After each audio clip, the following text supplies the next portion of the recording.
Okay, the ape has left. Well, he's about to leave the building. We're going to watch what I say. Sorry, David. Jan White, Dr. Jan White, that is, with us this morning. How are you? Great. Good. What are you talking about today? Well, I'm talking about this article that was in the paper on the 17th of October about obesity and how it's related to watching television. So do you think most people just went in their house and disconnected their television? No, of course not, because we love not. television. Television's not the evil culprit here. Well, it can be. It can be. Okay. So what I did, in that story, there were some scholarly sources. Well, what I do is I dig into the research, and I located those sources and then some. And Jan loves doing this because anytime there's a study or an article, she's like, be careful, find out how many people were in that study before you take it too serious. Tom, Jimmy, hold on. And the studies were accurate, but it was the headline. It was the spin that was misleading. So just don't believe everything, you have to really dig in. So here's what I found. I found that, we do have a lot of sedentary activities that lead to obesity and overweight.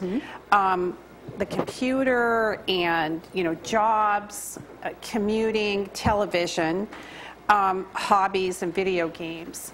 Definitely. And a lot of times people are actually eating while they're engaged in those activities.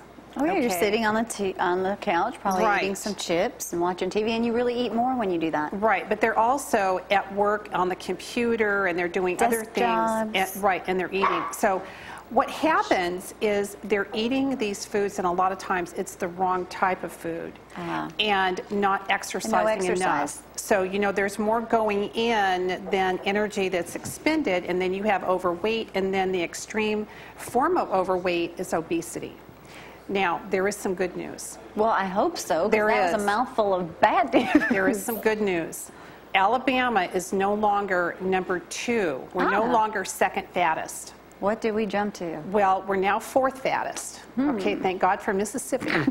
Everyone always But it's not that we are trimming down. It's just that Louisiana and West Virginia, they're getting larger. They're eating more. Okay, so now we're number 4. So, we moved down. From 2 to 4, I guess that's in Alabama, 32%, 1/3 are obese. Not overweight, How many did you say? 32%? 32% in Alabama. That's a big percentage. Right.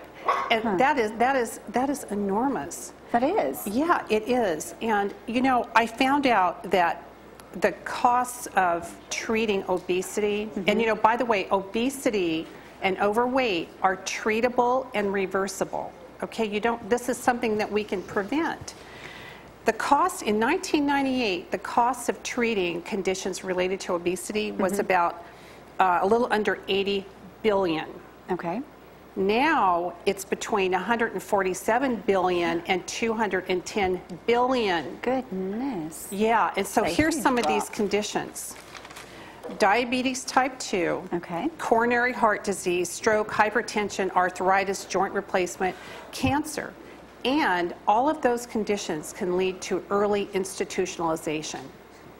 Okay. But that's not enough to scare you. What will? Well, I have a lot of people contact me, and of course, older adults, their first thing is they don't want to be institutionalized. They don't want to be a burden to their families. And a lot of people who come to see me are overweight and obese. And so I tell them, look, if you just lose 10 pounds or 20 pounds, that way you're moving towards a healthier lifestyle. And those costs I just told you about? About half of those are expenditures from Medicare and Medicaid.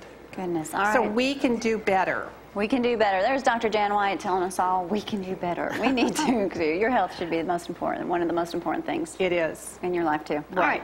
Dr. Jan White, good to see you. We'll see you again next Tuesday. Thanks for inviting me. Yes. You're welcome. Bye-bye. All right. A very quick break. When we return, Jimmy Gill's finally going to get his chance to speak. We'll be right back.